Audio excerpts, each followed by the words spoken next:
So hello y'all and welcome back to some Moon Factory. It's been about a week or two since I've last recorded. How y'all doing? Oh, right. We have a baby. We have a baby.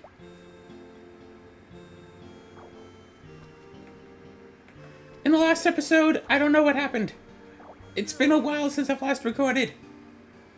Since the last episode, there have been 2 weekends that have felt like a month. It has felt like I've been gone for so long. Hello, what is up?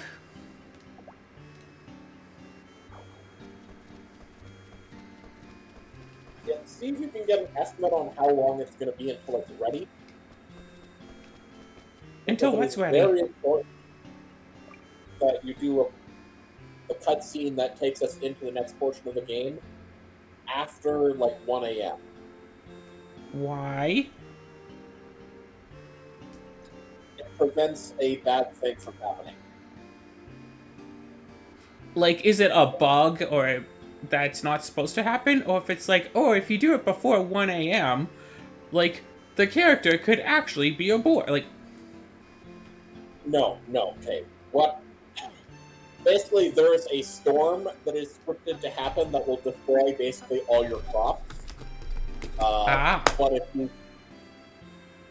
if you prepare for that by having appropriate crops on like the island and up in the mountain area, or just you know trigger the cutscene.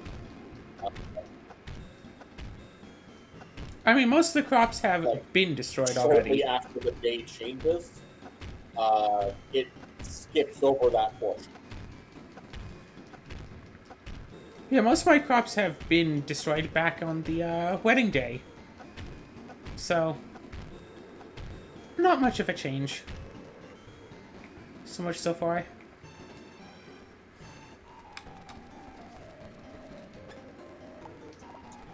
Also, since the last time we recorded, I found, what, 2 new games? Well, actually, I think one of them was before the last recording.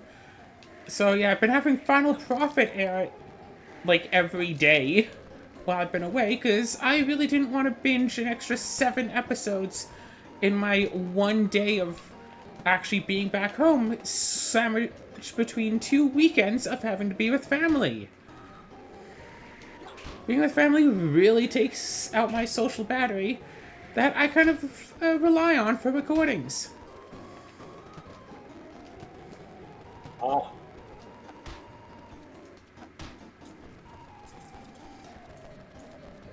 But I had already had lots of Final Profit pre-recorded, so everything was fine there.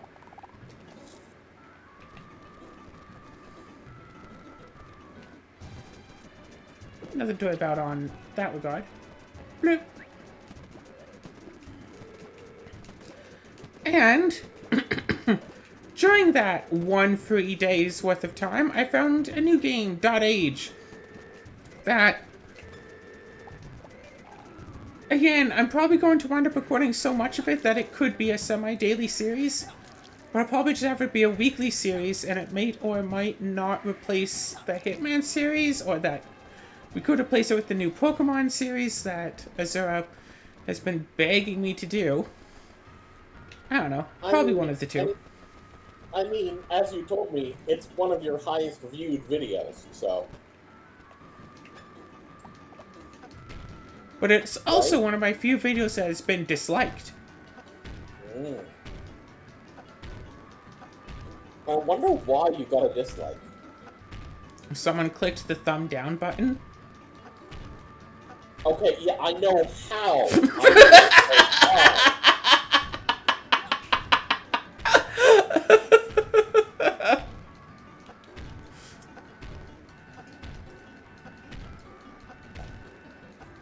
I'm not asking how dislikes work.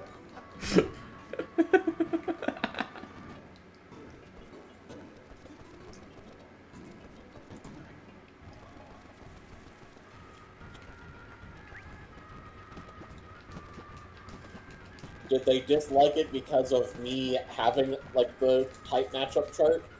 Did they dislike it because you seemed entirely unimpressed with everything? Who knows? I mean, I just assumed that they dislike it because I was in it. Because apparently I've gone popular enough on... Was it? I mean, if that's the case, why don't you have a dislike in every video? Because I've gone popular enough on YouTube where YouTube will actually recommend my videos to people who have never heard of my channel before. Not necessarily based off of, oh, you're watching someone play Slay the Spire, here's someone else playing Slay the Spire. It's like, you're watching someone play Call of Duty, here's someone playing Hitman. Like, random games, like, nothing in common with what the person has been watching, but YouTube's like, hey, you watch games? Here's games.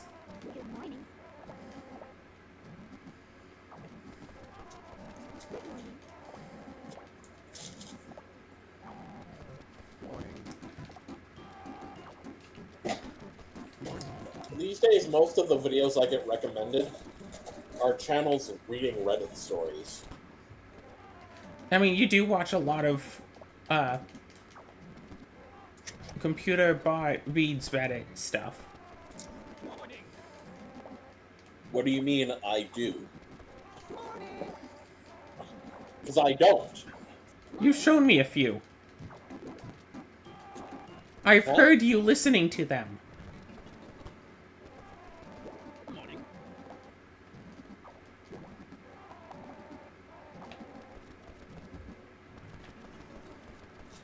I mean, to be clear, for one thing, there's one channel that I watch, and it is not a bot reading it.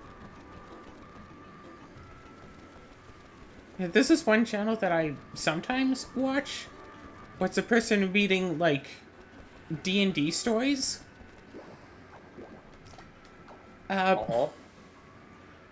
Usually, like, bad stories of whatever. That's what made me want to, play D&D again, by the way, was watching that. Take that as you will.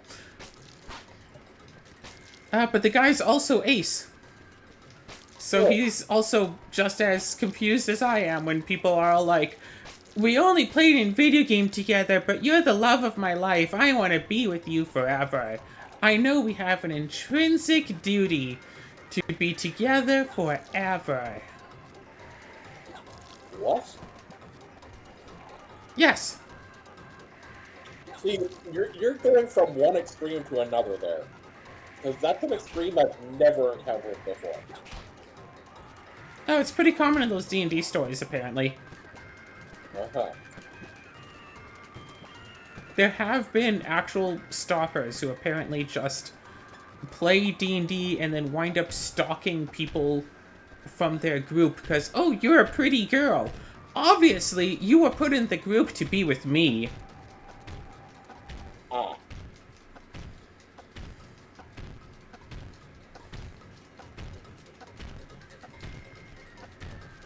Interesting. Yeah, Dodge has been a pretty fun game to play. To completely change the subject. Yeah, to completely change the subject to another series that you're probably going to start seeing on the channel. And in fact, by the time this goes up, you've probably already seen a video. No, because this is going up in like 4 hours. Oh. I haven't uploaded Dodge yet. Oh. Because I don't think I have. Yeah, no. I haven't. I might put it up this Saturday for episode 1. Okay. Go. So, Dodge, simple enough game. You have, you know, a town of villagers. It's like a big grid-based thing. So, like, on one square might be, like, a house, for example. And you have to manage, you know, resources, get enough food for the villagers and all that. Seasons will change, and different, like, types of food are available in different seasons. So, like, some crops only available in, like, spring, but not summer. Some are available spring, summer, fall, but not winter. Starting in winter, animals won't respawn anymore, so you have to find other sources of food if you're relying on those, blah, blah, blah. Plus, there are 4 special qualities to keep an eye out on, because the place that your villagers are building a village on is cursed. And Hooray! so you have to generate hope points to deal with fear. You have to generate nature points to deal with cataclysm. And you have to generate either heat to deal with cold or cold to deal with heat, depending on seasons.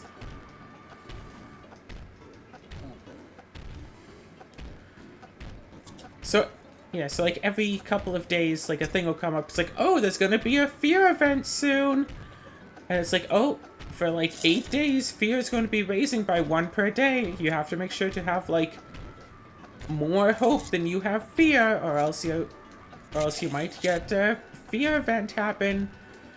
And it could be anything. Oh wait, right. There's another one. You need to get health points to deal with sickness. That as well. I see. Yeah, and if you... It's like if you fail an event, it might be, oh, some of your people get sick, or it could be, hey, someone went on a killing spree and killed like 6 people. Or it could That's be... a bit extreme. Or it could be, everyone decided to walk into the ocean and die. Again, that's a bit extreme. Yeah, so I had what... My first run went really well. My second run, spoiler alert, so I got too many sickness points, so I failed a sickness event. Got hope I had.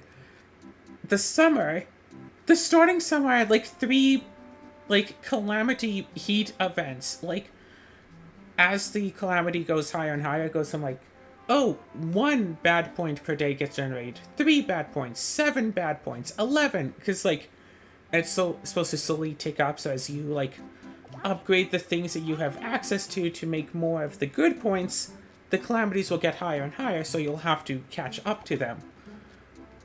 So in like, oh, the first year you might get like, oh, first summer heat event, it goes up by 1 per day. If you get like 12 cold points, you're good. By the first summer, it was like, hey, you're getting 7 heat points a day.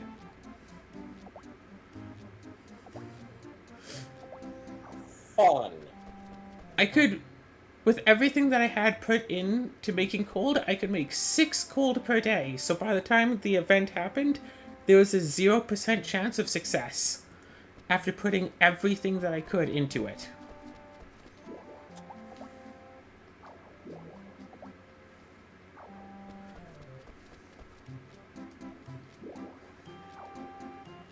So yeah, that's how... So spoiler alert, but that's how my second run went.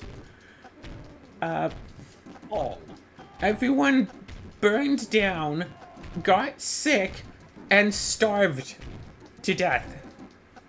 Well, not strictly to death. No one actually died, but there's no way I'm making it back from that.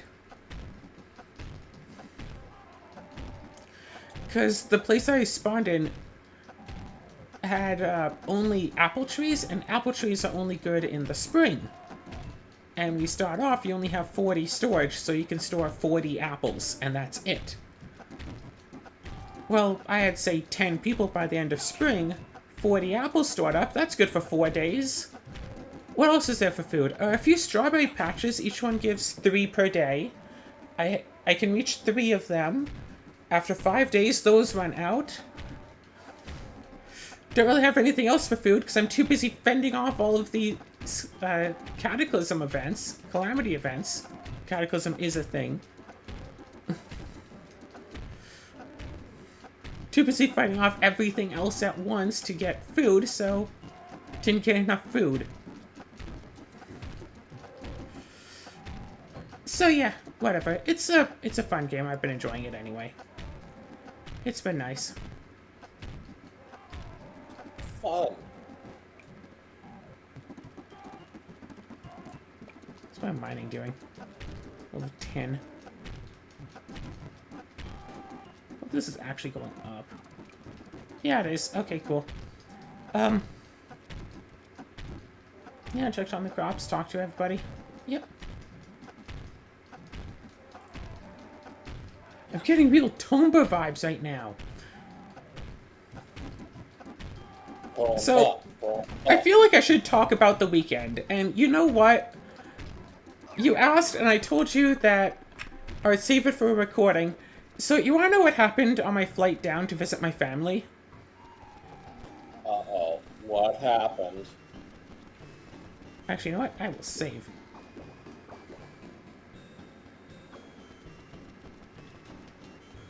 Wait, hold on. Weather, tomorrow's weather. Tomorrow's gonna be good. Love you. Okay, so first, I wake up and find that I got an email at 3 a.m.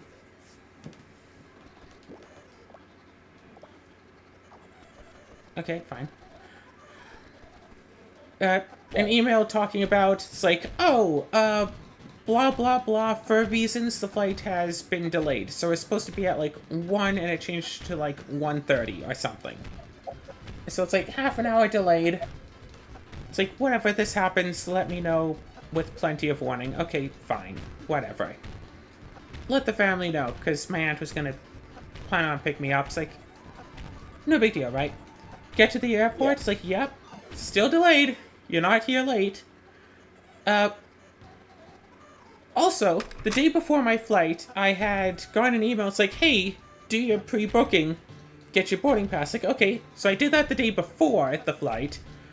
Email me my boarding pass. Here's my email, blah, blah, blah. And it's like, yep, we send it to your email. I get to the airport, and I try to, like, go through security. Like, oh, where's your boarding pass? I try to find the email. They never send me the boarding pass. I did... What? So... Yeah, they never emailed me my boarding pass, so I had to go through the... Like, leave the security line. Whatever, go back out, find someone to print it off for me. Went through the pre-check-in thing again. Hey, email me my boarding pass. They never did.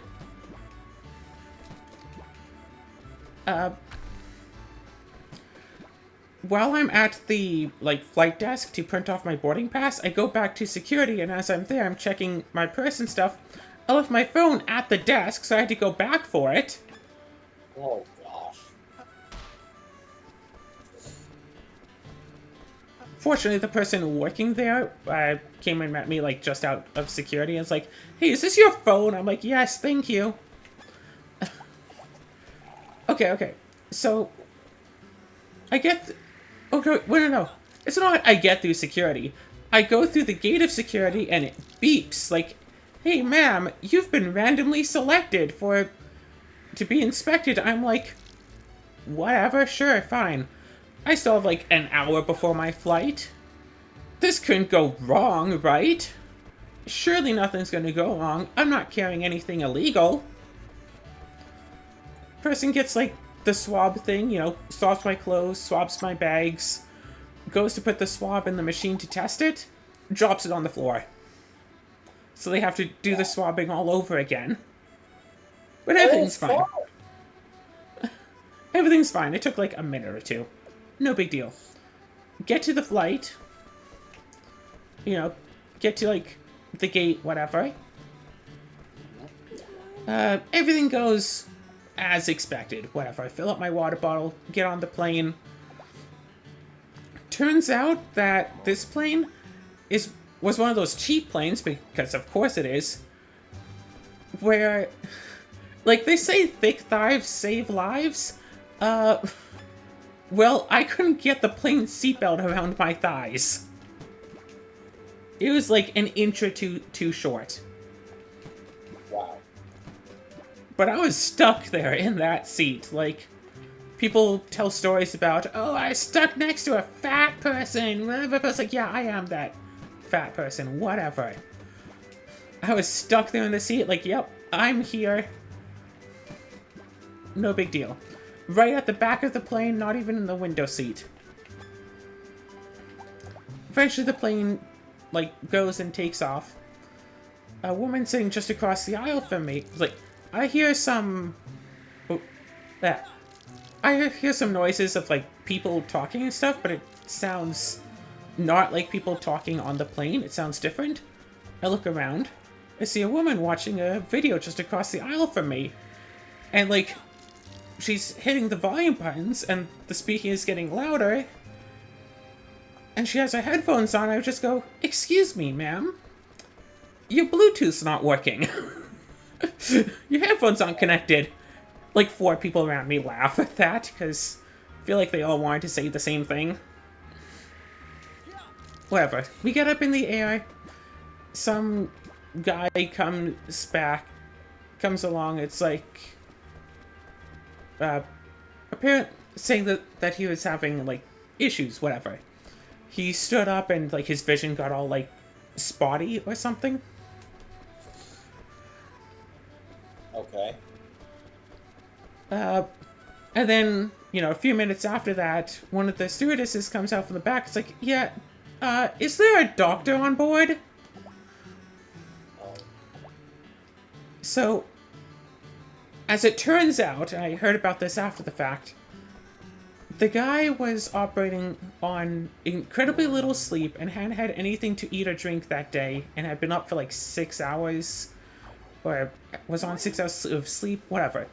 Was on very little sleep and been up for a long time. Right. With no food or water all day. Got on a plane and apparently knew that he had a thing of not being, like, 100% fine on planes. Got on the plane anyway, didn't tell anybody about his condition, because he thought that it wouldn't happen this time. He passes out on the plane. Of course he For does. some amount of minutes. He wakes up, he stands up to go to the bathroom, and his vision gets all, like, for a bit. You know, seeing spots and all that, as what might happen if somebody is, like, you know, I don't know, low on salt, I think? I mean, honestly, it that's what sounds it- like you might have been diabetic. Yeah, actually, that's what the stewardesses had suggested. I heard them asking him if he was diabetic, and he'd said no. Whatever, so he went to the back to try to get some help about it. And while he was back there, he passed out again. And I don't know for certain, but I think he was, you know, in, like, a seat back there when he had passed out, not he was standing up and passed out and fell on the floor. They took out the emergency oxygen, gave him some. The guy woke up and he was fine, getting some water, asking for food. The guy was, like, sitting, talking, awake, alert enough. You know, the guy seemed fine after the fact. But they still declared it a medical emergency. So the plane landed in Edmonton. Here's the thing, though. We were supposed to be flying to Calgary. We were supposed to land... I think it was like... We were supposed to land in Calgary at 3 p.m. We landed in Edmonton at 3 p.m. instead. Oh, jeez. So, if we had just gone to Calgary, we would have landed in Calgary at the same time as we wound up landing in Edmonton. Morning. Yeah, that seems dumb. Oh yeah, very much so. It gets worse.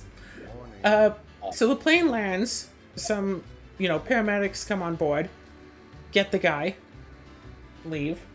It's like, you know what, fine, whatever, he's sick.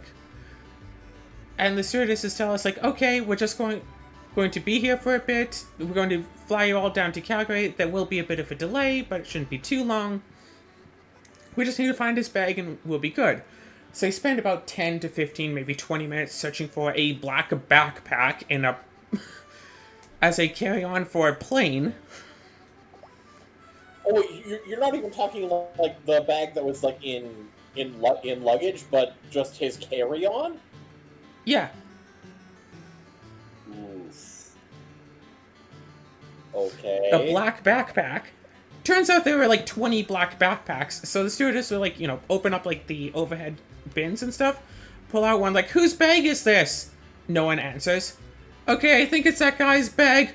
And some random person like, oh, actually, that's my bag. It's like, oh, well, okay then. Whose bag is this? No one answers. Is this the guy's bag? Random person, actually, that's mine. It's like, just answer it in the first place. Turns out that the guy sitting next to the guy who passed out gave the guy who passed out's bag to the paramedic.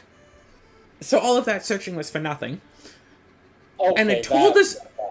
Hold on, they told one of the stewardesses that they had given the paramedics the guy's bag, and the stewardesses continued to look for the guy's bag. So, 10 to 15 minutes of looking for a bag that wasn't there, and then we get told, oh, we have to wait 20 minutes before we can take back off again. The person sitting next to me in the window seat could see that they were, like, refueling. And we're all there like, ugh, because it's flipping hot in that plane because there's like 100 people in this sardine can. Yeah.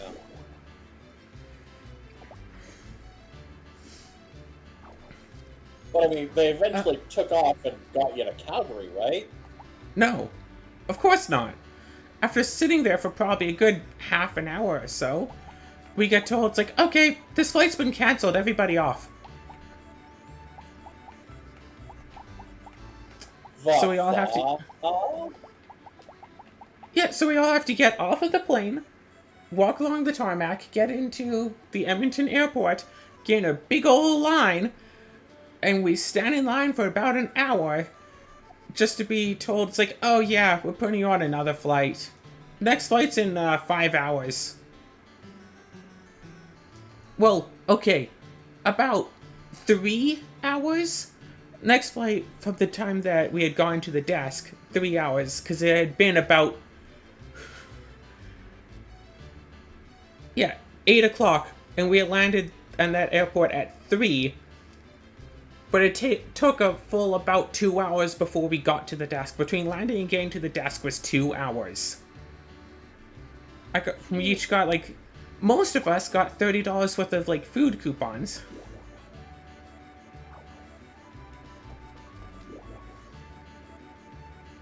Yeah, that's... Not all of us, most of us. So I got, like, a pizza and some chocolate milk. I'm like, I'll try.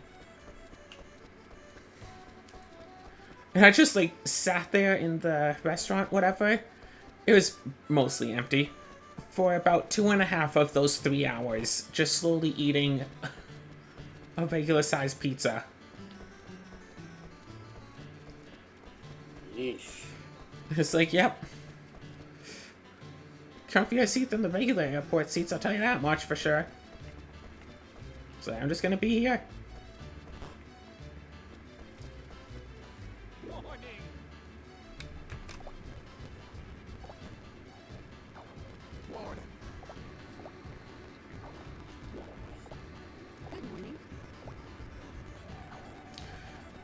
Alright, so you know how... So yeah.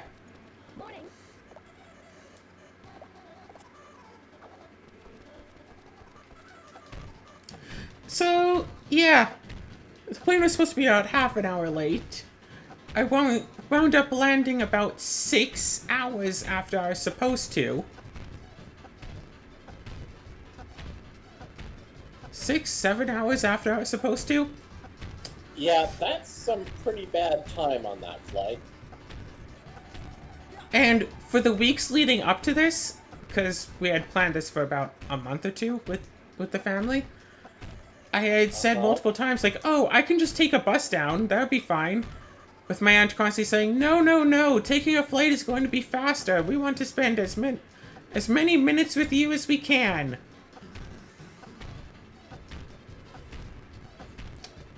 Taking a flight would be faster, she said. I mean, if things didn't, mess up, she would have been right. But, I mean, obviously things did get messed up.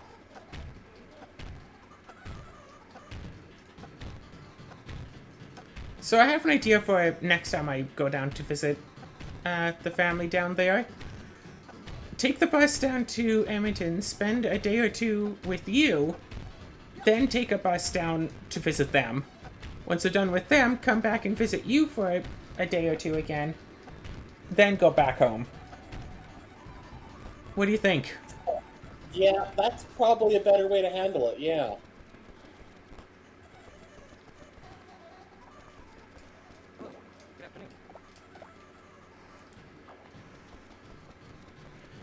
So, yeah, at the time, I was just like,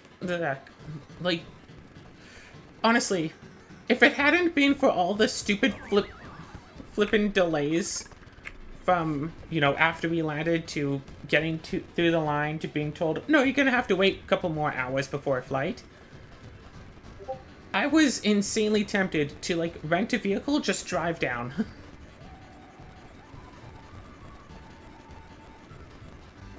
Yeah, I mean, at that point, maybe, except, of course, I mean, you know how it is. They likely wouldn't have done much in the way of a refund or anything at that point. I don't know. Apparently, I could have gotten a refund for, was it that leg of their journey? Which wasn't supposed to exist. Yes. So it's like, how much of a refund would it be? How much? It's like, what's the difference in cost between home and Edmonton and Calgary? Well, no, yeah, the difference in cost between Calgary and home versus Calgary and Edmonton. Like, how much of a refund is that? Half? A third?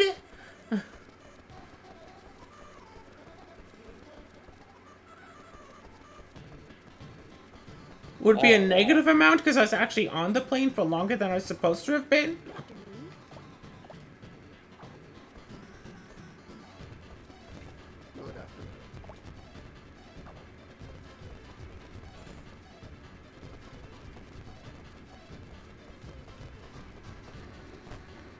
But yeah, all of that just because some guy was all like, oh, I fell asleep on the plane and was lightheaded. Honestly, when the stewardesses were asking, it's like, oh, is there a doctor on board? I was sorely tempted to just be all like, yo, what do you want? Like, I'm no doctor, but nobody came up to say anything about any of it. I would have at least, convinced them not to break out the oxygen and make this a medical emergency.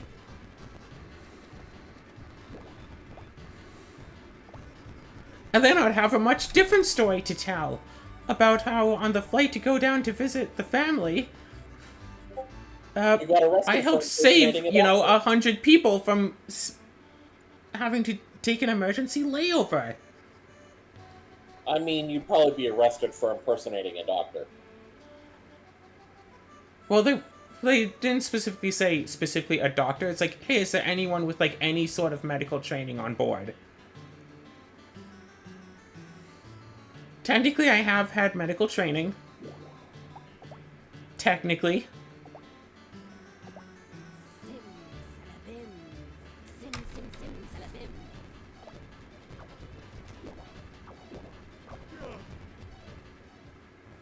Because, a lot of people, their final destination, which sounds really weird to talk about in the context of a plane, but the overall destination wasn't, Calgary. They were hoping to go, from Calgary to other places, and so they all missed their transfers.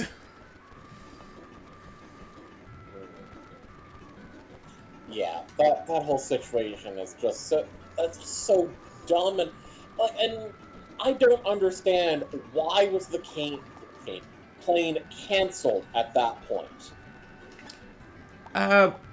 Did they ever there were a few. Nope. They did give an explanation for why it got originally delayed half an hour. I think I tried to tell you about it, and frankly, I don't know. I don't remember the full details about it, but essentially, the pilot was either out partying or wasn't able, otherwise unable. I think it was the pilot that was supposed to do it the pilot that was supposed to fly the plane was actually out partying the night before and wouldn't be able to make it. But the secondary pilot wasn't able to get a proper hotel room anywhere near the airport and had to go 3 hours away to get somewhere to sleep, and thus then had to wake up and, go another 3 hours to reach the airport. Because of that, and, that extreme lack of... Oh, hey, letter. Oh, cool. Because of that extreme lack of sleep, stewardesses are only allowed to be forced to be awake for so many hours in a row. It's mandatory that they have to take a break to sleep, eventually. And that difference in time of the pilot, being awake versus not being awake, ran over the time that the flight attendants were allowed to be awake. Or, allowed to be on a shift. So they had to change that group for a different group. And all of that kerfuffle caused the flight to be half an hour late about 10 or 11 hours before it happened. Huh. Yeah, I don't know exactly, but it's something to that tune. So the theory is that the reason why the flight got canceled there was because, if the plane had gone from Edmonton to Calgary at that point, it would have gone over the time that the flight attendants were allowed to be on shift. It's like a half-hour flight, but that would have... Yeah, the theory is that would have put them over the time that they're allowed to be on shift. And so they, I don't think it's necessarily law, but by, mandate, they had to say, no, you're not allowed to do this.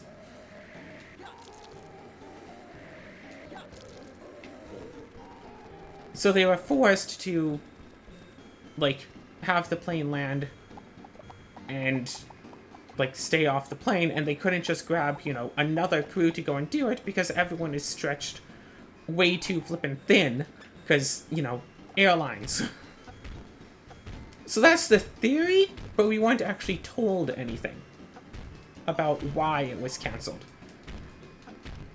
Huh. Yes. Oh, wait! I'm not done yet! The 8 o'clock flight to Calgary? A lot of the people that were on the original flight to Calgary were on that same flight, because it was the next flight. Really, the next flight was at 4, but because we had to wait so long on the plane and getting to the desk, none of us could make it there to the gate for 4. If they had actually done proper jobs at that point, at least some of us would have been able to make that flight at least. But no. And, the people working at the desk knew that there were a lot of, angry customers who just wanted to get to Calgary. It's yep, we're going to try to, deload this plane super fast, get it up and ready for you, everything completely, as fast as we can make it. That plane landed about 10 minutes late, and we boarded about half an hour later than we were supposed to. Sure, it was late, whatever, this stuff happens, of course it does, but they took an extra 20 minutes or so to get it ready, after telling us that they would be very quick. After assuring all of us that they would be of utmost haste to, not keep us waiting anymore, they wound up keeping us waiting extra. Oh, jeez. Finally touched down, it's about 10 p.m. It's well, I wanted to, land in Calgary about 3, drive around, maybe check out some Calgary thrift stores and stuff. Nope, that all got ruined. WestJet owes me those, 7 hours. And all it gave me was, $30 worth of food.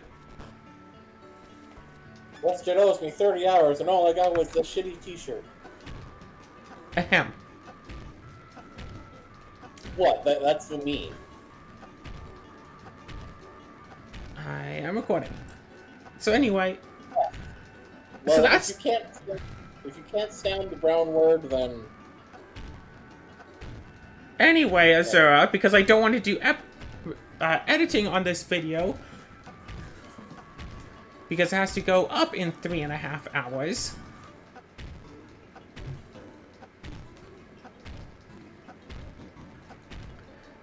So yeah.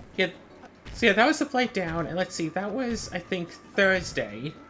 So Thursday was basically nothing. Friday, trying to remember what we did on Friday. Some driving around, some thrift store stuff. I went to, like a gaming store, like an LGS down there. And like, I went in, they had some like D&D stuff up and for display, so I was checking it out, and the person's like, oh, you play D&D, do you DM? It's like, I just got like these new modules and stuff, like, just in the door right now. It's like, this guy was trying to hard sell me, like, a lot. Although, he did have a relatively new looking, like a, was it a good looking copy? Oh, gosh, I'm losing my words here. Of the 3.5e Player's Handbook, and I was tempted to buy that. Oh.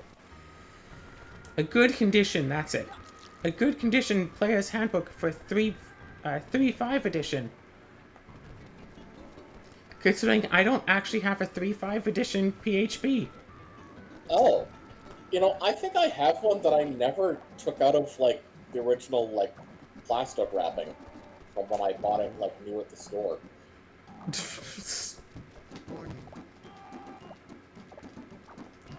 Are you saying you bought it, or you were tempted? I didn't buy it. I was tempted to. I decided not to at the time, and we didn't wind up going back to that town during the trip, so I never wound up getting it.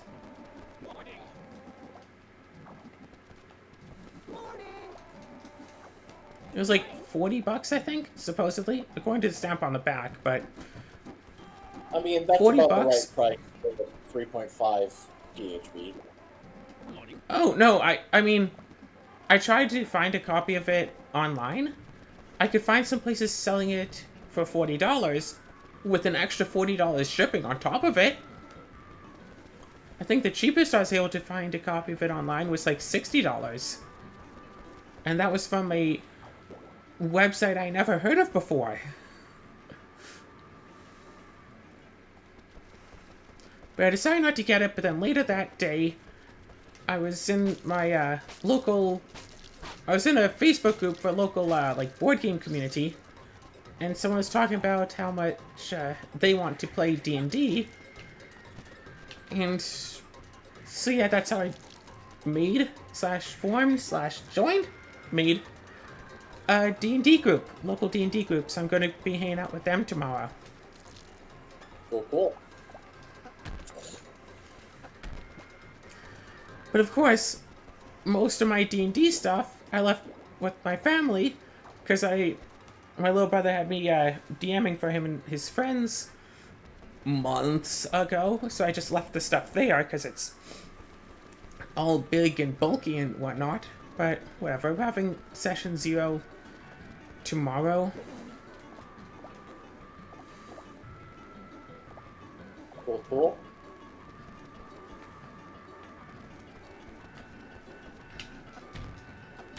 Yeah, should overall be pretty fun.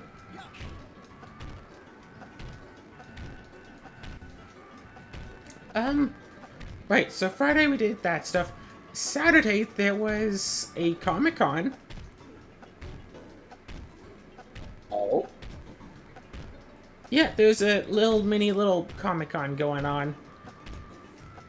I think, counting up all the people who attended, it might have been almost 100. All the people attending and also working there for the entire day might have almost been 100 people. Yeah, there were booths set up, people selling things. Alright, stuff. And there was, there was a stage, and if you go, like, and up on stage, there were, like, board games and whatnot set out. And there was also a, like, Magic the Gathering, like, intro decks there, too. people could go in, learn how to play Magic the Gathering, get a, like, intro booster pack. So I was hanging out there, some kids came in, played some Magic, they thought they were, you know, all the rage. I eventually, like, alright, I'll show you how it's done.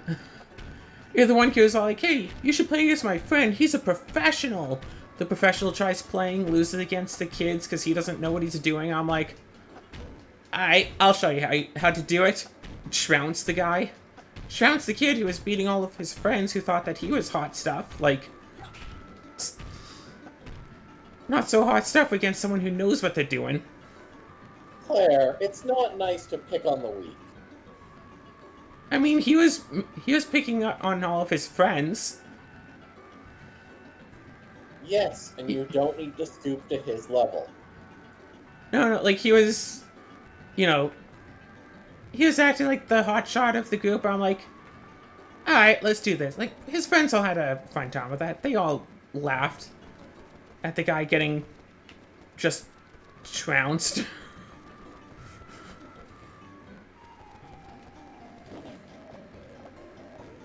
And in case it's unclear, I used the starter deck. Like, one of the starter decks seemed to definitively be stronger than the others. I used the weaker one and trounced. Like, that's what, I mean, just the difference between, yeah, knowing how to play the game and being experienced with the game. Threat assessment and usage of mana and all of that. People say you don't need threat assessment in 1v1 games of Magic. Oh, you absolutely need proper threat assessment.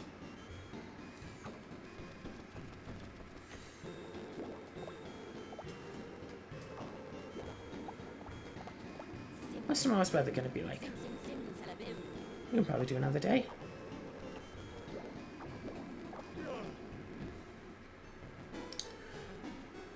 So let's see, Sunday. I think. Trying to remember. Sunday or Monday? I think Sunday was the lazy day. We didn't really do much of anything. I think. Oh, and of course, every evening, because I was staying at my aunt's place. Every evening we went, hung out with the grandparents, hung out with the older folks, played some canasta, some hand and foot.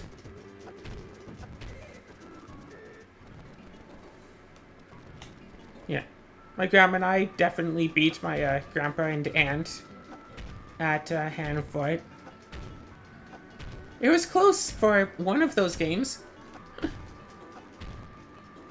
But, I mean, we got them.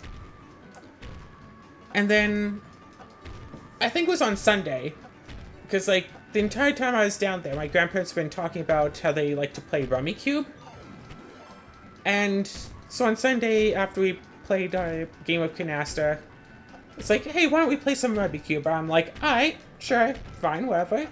I'm interested in doing new things, sure. Have you ever played Rummy Cube? I don't even know what it is. It's a tile-based game where the tiles have numbers from 1 through 13 and colors. So basically like a deck of cards. 4 different colors, 4 different suits, 1 through 13, ace through king. And there were like 2 jokers. So there were, I think it was like 2 decks worth, but only 2 jokers. Okay. Everyone starts off with, I think it's 14 tiles at random.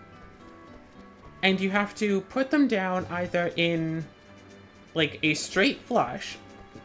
So, you know, like 4, 5, 6 of, like, spades or whatever. Or sets of the same number? Yeah. Okay, so it's tile rummy. Yes.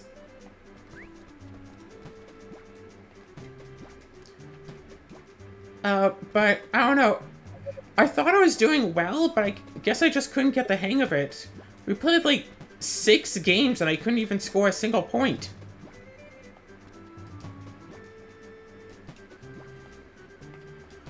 Just when I thought I was doing well, I just run out of tiles, and then the game was just over. Oh. In the first game, because you have to be able to meld 30 points on your own accord before you can start playing on other people's things. Right. So the first game, we went around, my entire tray was like full. I probably had like almost 30 tiles in there before I could finally meld. Because half of my board was like 5 or less. half of the stuff I had was like 5 or less. So melding was a nightmare. And it took about 10 to 20 minutes, which I feel guilty of, and then, used up all my tiles.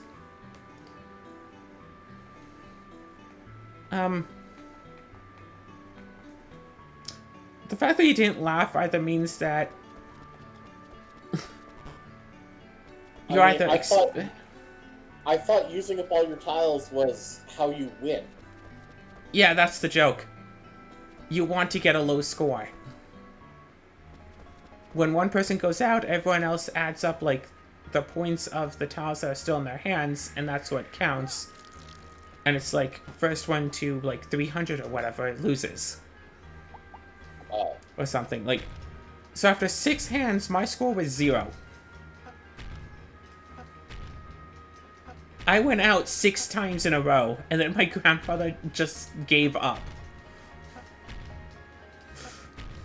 So the way you were phrasing this, in a way that sounded like you're doing really badly, what you're saying is instead, you basically sharped them.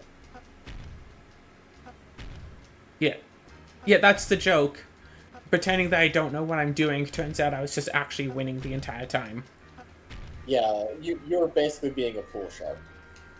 To be fair, they were the ones saying how much they wanted to play, and I was all like, alright.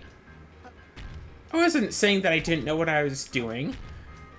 I was just saying it's not a game that I commonly play.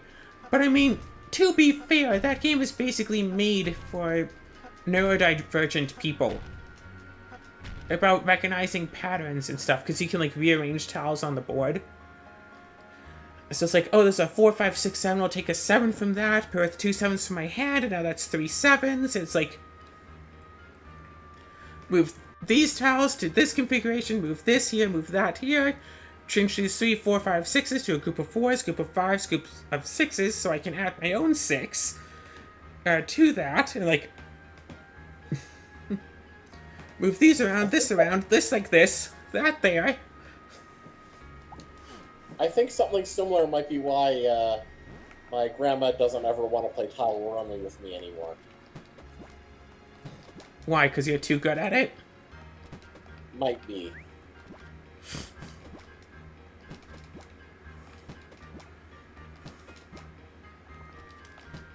I should have you visit my grandparents sometime. We can teach you how to play canasta. I think I used to play canasta with my mom. But it's been a while, so I definitely would need to be re-educated on, like, the basics, but once I remember how to play, probably do pretty well. Oh, God. Jesus, sister. Okay, So how's your hammer-only run going? I mean, I got, like, 3 or 4 levels of... I got at least 4 levels of mining this episode. Yeah, that's what I was saying. How's your run of hammer-only going? Because I've not been, actively watching, but every time I do, you're using your hammer. Yeah, I'm trying to use up all of my energy on hammer just to get extra mining XP, because I think better mining XP gives you better stuff from rocks.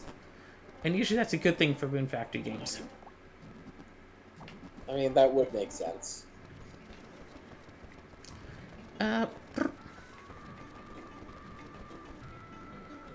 So can I explain the rules of Canasta in the next 6 minutes? Probably. Although I feel like I should, instead of explain Canasta, explain Hand and Foot, because that's what my grandparents actually played, but they're very similar games. In Hand and Foot, each player gets 2 sets of 11 cards. One is their hand, one is their foot. Yes. If you run out of cards in your hand, then you go to the foot. If you run out of cards in your foot, then you are out. Once a player goes out, that's the end of the round. Count up points based on, cards collected and canastas made. Once a team gets to 10,000 points, the game is over, and whatever team has more points is the winner. On each player's turn, they start off either by drawing 2 cards, or if they have a pair of the card that is on top of the discard pile, they can reveal their pair, and as long as it is a card value that can be quote-unquote put down, they can put those down as, starting a canasta with them. Alright. Which it... notably, in hand and foot, even though it is possible to make a wild canasta, it is not possible to pick up the pile with a wild card. Almost never comes up, but it is important to point out. Alright.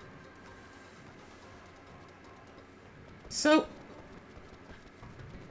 the general thing is, cards of value 4 through aces are high, can be put down in, it's a group of 3, starts off in a group of 3 to start a canasta, 3 or more.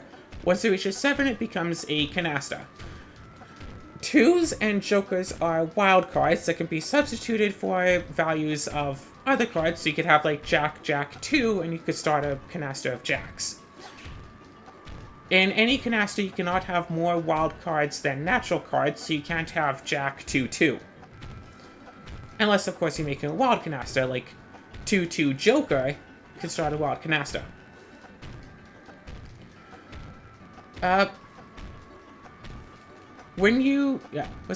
Before you can start playing freely, your team has to get down first. You have to meld.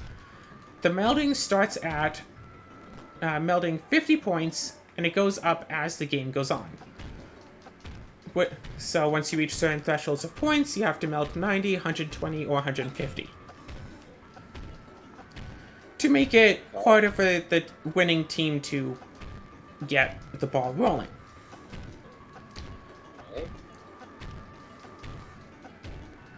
One member of the team keeps the cards on their side.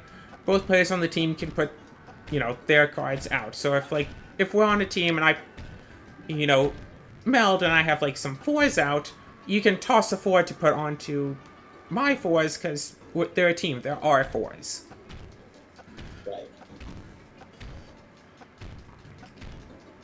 In hand and foot, a team has to have at least 1 red canasta and at least 1 black canasta before they are allowed to go out. And at the end of your last turn, when you do go out, you have to discard. So if the last cards in your hand are 3 of a kind, you can't just put them down and go out. You're screwed. That's the difference from a regular canasta. Okay.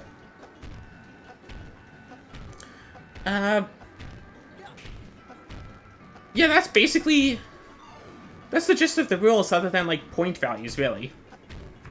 Red canastas are worth 500 points, black canastas are worth 300 points. Oh, right, red 3s. During your turn, you can put a red 3, it will count as 100 points for your team, and then in hand and foot, you then get to draw 1 card. In canasta, you get to draw 2, hand and foot is just 1. Red 3s got nerfed.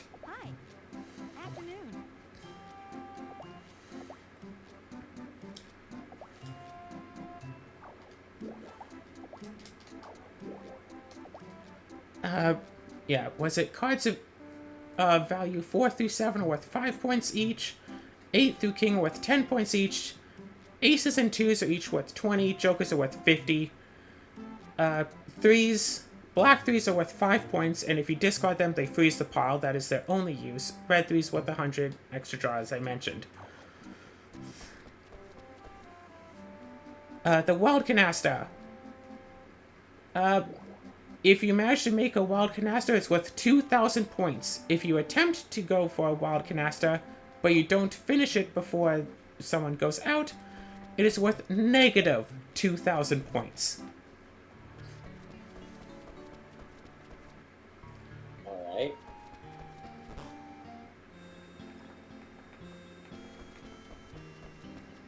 Any questions so far about the game? It's sounding vaguely familiar.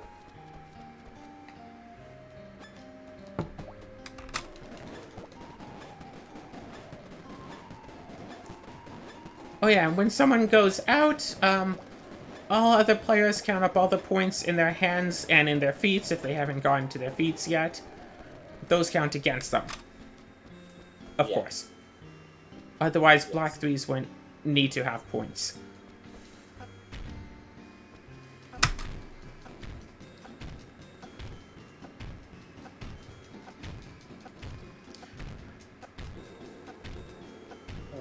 So that reminds me, I guess I'm going to need to teach you how to play golf. No, not the physical game, but the card game. I feel like I've played that at some point, the card game. I have golfed before. I've taken golfing lessons, actually. I've also golfed. Have you ever gotten hole-in-one? In mini golf, I have. I am an absolute fiend at mini golf. I'll tell you that much. Oh yeah, me too. Mini golf is my jam. But I have gotten a hole-in-one once. Nice. And the thing is, the circumstance of it was kind of funny, because I hit the ball and I thought it had gone off to the right, but I couldn't find it where I thought the ball had gone. And so, I figured, you know what, I'll just drop a new ball and just continue from where I thought the ball was supposed to be. We get to the hole, no, my ball's in the hole. I got a hole-in-one and didn't even know it. Go. Yeah. We should go mini golfing sometime. I have mini golf in VR, but it's not nearly the same thing. You can't chip shot in VR. I like chip shotting in mini golf. I mean, we tried doing the mini golf in VR chat, and yeah, that was not great. No, there's an actual, like, VR mini golf, like, standalone, like, by itself. It's supposed to be mini golf game. Oh. Better than VR chat mini golf. But, I mean, you can't chip the ball, so what's the point? I mean, here's the thing. Better than the terrible one isn't really a high bar to beat. True.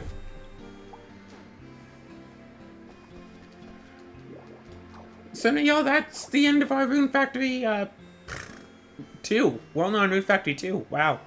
I almost said Rune Factory 4 by impulse, which is really weird, because that's, like, the last, like, the furthest back Rune Factory that I've played. All of the Rune Factory, well, other than, I guess, Tides of Destiny, but I'm not going to play that game again, because that game sucked. I know by saying that I'm going to coerce someone into talking me into it, but I don't want to. Hey, Claire, you should play that one. No. How about, Azura, you play it, and then you'll start to understand why I say it sucks. I mean, I don't want to play regular Rune Factory, so... Maybe you're like sucky Rune Factory.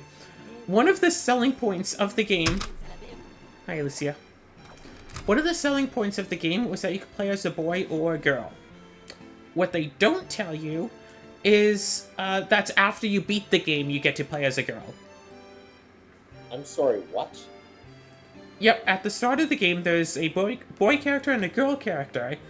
But in, like, the introductory setting scene, whatever, they bump into each other and the girl just, like, disappears and goes into the boy's body. So it's two people in the one body, and that's who you play as. After you beat the game, she gets back to her own body, and then you can actually play as her. After you beat the game. Wow, that's kind of dumb. That whole game is kind of dumb. But anyway, this is the end of Rune Factory 2 Watering Can Only, even though we mostly used the hammer in this episode. It's been also, like, 4 days in one episode. It's been a long time since I've last played, and maybe next time I'll have some D&D stuff to talk about. I know there's a whole weekend of stuff that I did not talk about, but I am not going to talk about it, so I hope they enjoyed hearing about this past weekend, and as much as I've been enjoying recuperating from these past 2 weekends. So long, good night, or good morning. So long, and try to thanks have for a everything. and try to have a better day than I did trying to fly down to Calgary.